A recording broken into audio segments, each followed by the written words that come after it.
আসসালামু আলাইকুম। আশা করি আপনারা সবাই ভালোই আছেন। আপনারা আমাকে অনেকেই প্রশ্ন করেছেন যে আমরা বিএড সম্বন্ধে একটু জানতে চাই যে বিএড কখন ভর্তি হয়, কিভাবে ভর্তি হওয়া যায়।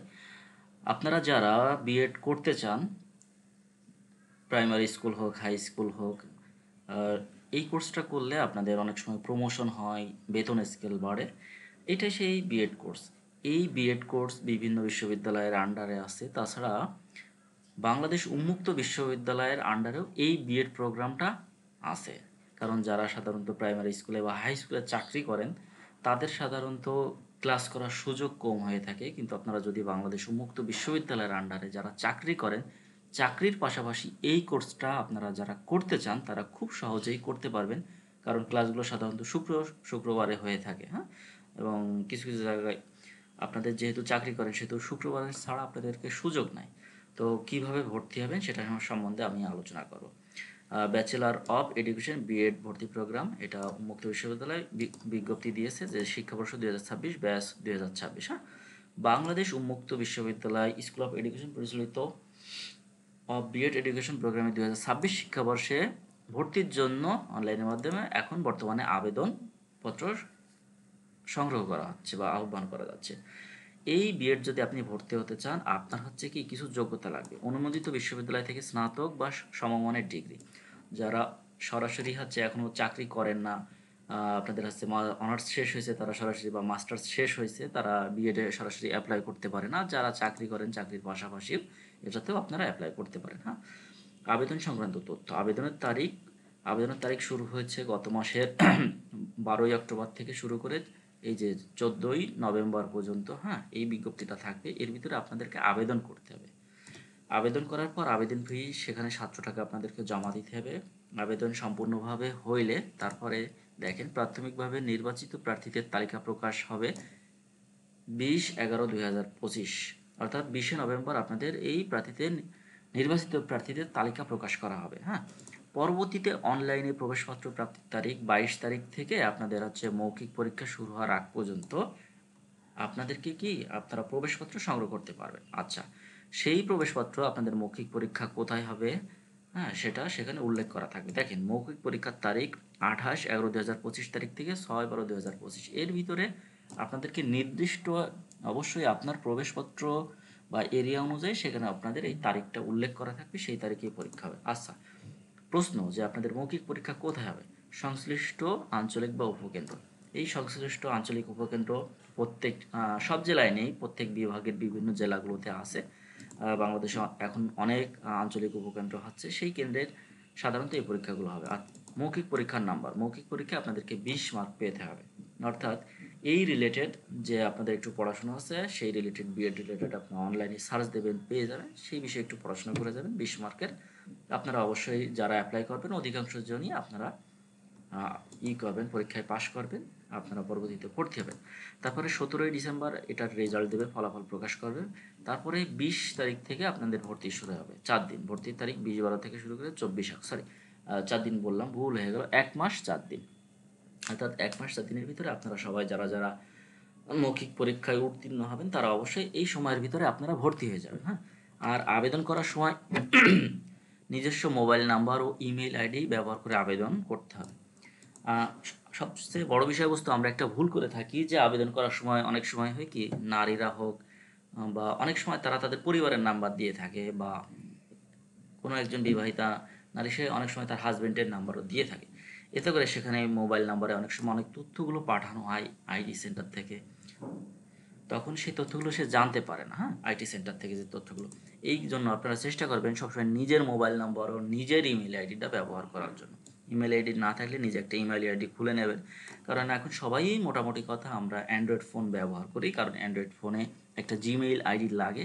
অবশ্যই আপনারা সেটা জিমেইল আইডিটা ঠিক করে সেই আইডি আপনারা ব্যবহার করবেন। আচ্ছা, তারপরে আরেকটা বিষয় এখানে উল্লেখ করা আছে, তৃতীয় লিঙ্গের শিক্ষার্থীগণ নির্ধারিত কোর্স ফি শতকরা 70% ছাড় পাবে। যারা তৃতীয় লিঙ্গ আছে তারা এই সুযোগটা পাবে। আচ্ছা, তো আপনারা কিভাবে আবেদন করবেন, আবেদন সংক্রান্ত যে তথ্য আপনারা এখানে এই যে দেখতে পেলেন। আচ্ছা, কিভাবে আবেদন করবেন এখানে দেখেন, যে কোনো ব্রাউজারে অ্যাড্রেস বারে যায় যে ওয়েবসাইটে যে লিঙ্কটা আছে এই লিঙ্কটা কপি করে আপনারা ওই ওয়েবসাইটে চলে যাবেন। তারপরে এখান থেকে অফার প্রোগ্রাম যে অপশনগুলো আছে, হ্যাঁ, সেখান থেকে যাওয়ার পর আপনার কিছু প্রসেস আছে, ফর্মটা ফিল আপ করতে হবে। ফর্ম ফিল আপ করার পরে ঠিক আছে, টেম্পোরারি ইউজার আইডি পাসওয়ার্ড দেওয়া হবে। তারপরে টাকা পেমেন্ট করার পর টাকা পেমেন্ট 700 টাকা যখন পেমেন্ট হয়ে যাবে তখন আপনার আবেদনের জন্য প্রস্তুত হয়ে যাবে, হ্যাঁ।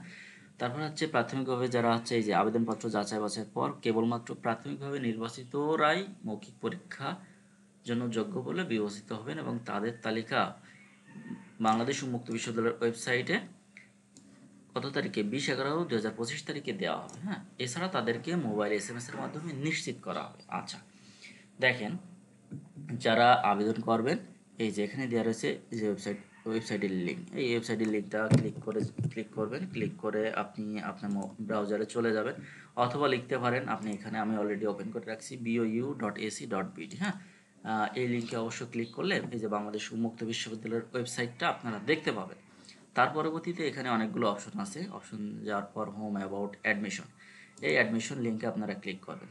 অ্যাডমিশন লিঙ্কে ক্লিক করার পর এখানে সাধারণত যেগুলোর অ্যাডমিশন চলতেছে সেগুলো আপনারা এখানে দেখতে পাবেন। পরবর্তীতে এখানে আরেকটা লেখা আছে, দেখেন এই যে ব্যাচেলর অফ এডুকেশন, ঠিক আছে। আপনাদের যদি কারো সার্কুলারের প্রয়োজন হয় এই লিঙ্কে ক্লিক করবেন। এই যে সার্কুলারটা আমি আপনাদেরকে দেখালাম, এই সার্কুলারটা আপনারা এখান থেকে দেখতে পাবেন, হ্যাঁ। এই সার্কুলার আপনারা ডাউনলোড করে রাখবেন, আপনাদের ভর্তির জন্য কাজে লাগতে পারে বা কোনো তথ্য জানার জন্য এই সার্কুলারটা অবশ্যই প্রয়োজন হয়। আচ্ছা, তার পরবর্তীতে অ্যাপ্লাই নাওতে এখানে ক্লিক করবেন, হ্যাঁ।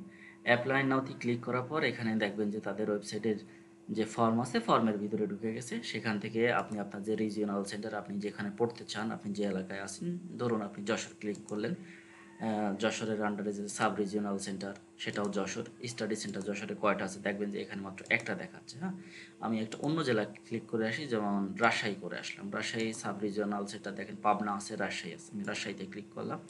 রাজশাহীর আন্ডারে দেখেন এই যে দুইটা কলেজ আছে, টিটিসি রাজশাহী আর নিউ গভর্নমেন্ট ডিগ্রি কলেজ। আপনি আপনার যে এরিয়া আছে সেই এরিয়াটা সিলেক্ট করে দেবেন। পরবর্তীতে আপনি যে ডিপার্টমেন্টে সেটা সিলেক্ট করবেন। তারপরে আপনি নেক্সটে ক্লিক করবেন। নেক্সটে ক্লিক করার পর এখানে অ্যাপ্লিকেশন নেম বাংলা, তারপর আছে ফাদার্স নেম ইংরেজিতে, বাংলাতে, এটা আপনারা সঠিকভাবে খুব সুন্দর করে আপনাদের সার্টিফিকেটে যেভাবে আছে ঠিক সেইভাবে ডেট অফ বার্থ, নামের বানানগুলো কোনোভাবেই ভুল করা যাবে না, হ্যাঁ। গার্জিয়ানের মোবাইল নাম্বার, নিজের নাম্বার তো দিতেই হবে, হ্যাঁ। এইগুলো ভুল করবেন না, ভুল করলে অনেক ধরনের আপনার সার্টিফিকেট অনুযায়ী দেবেন, তখন পরবর্তীতে একটা ডিজিট ভুল হলে পরবর্তীতে এটা আবার সংশোধনের জন্য খুবই সমস্যা হয়। এই যে নিজের ইমেল অ্যাড্রেস, নিজের মোবাইল নাম্বার, তারপরে প্রেজেন্ট অ্যাড্রেস, পার্মানেন্ট অ্যাড্রেস আপনার ভোটার আইডি কার্ডে যেভাবে আছে ঠিক সেভাবে আপনারা দিবেন। তার পরবর্তীতে ফটো সিগনেচার, যে ফটোটা আপনার ওয়েবে আছে আপনারা ডেস্কটপে রাখবেন। রাখার পর এই অনুযায়ী 300 পিক্সেলের ফটো বানাবেন, এটা যেন 100 কিলোবাইটের বেশি না হয়, এটা আপলোড করবেন। সিগনেচার এখানে ঠিক একইভাবে 300 × 100 পিক্সেলের হবে, এটা আবার 100 কেবি বেশি নয়, সেভাবে আপনারা আপলোড করবেন। পরবর্তীতে নেক্সটে ক্লিক করবেন। নেক্সটে ক্লিক করার পর পরবর্তীতে এখানে দেখতে পাবেন যে আপনার এসএসসিতে কি এসএসসি যে বিষয়গুলো আছে সেটা ফিল আপ করবেন। আপনি যদি এসএসসিতে বিজনেস স্টাডিজ হন সেটা ফিল আপ করবেন, কোন বোর্ডের আন্ডারে ছিলেন, হ্যাঁ, সেগুলো আপনি ফিল আপ করবেন, কোন প্রতিষ্ঠান, registration number, roll number, result type. আপনার আছে গ্রেড স্কেল, যে সিজিপিএ কত, পাসিং এর কত, ডিউরেশন আপনার কত বছর ছিল, কত মার্কস, এটা হচ্ছে ম্যান্ডেটরি না, ম্যান্ডেটরিটা নাও ফিল আপ করলেও চলবে। লাল টিক মার্ক যেটা মারা সেটা আছে ম্যান্ডেটরি, হ্যাঁ। SSC, HSC, bachelor of education, এইগুলো। তারপর আপনারা এখান থেকে নেক্সটে ক্লিক করবেন। নেক্সটে ক্লিক করার পর এমন একটা ফর্ম আসবে, দেখবেন যে আপনার কোনো এক্সপিরিয়েন্স আছে কিনা। আমি প্রথমেই আপনাদেরকে বলছি যে অনেকজন আছে যে চাকরি করতেছেন, চাকরি করার পাশাপাশি আপনি এটা পড়াশোনা করতেছেন।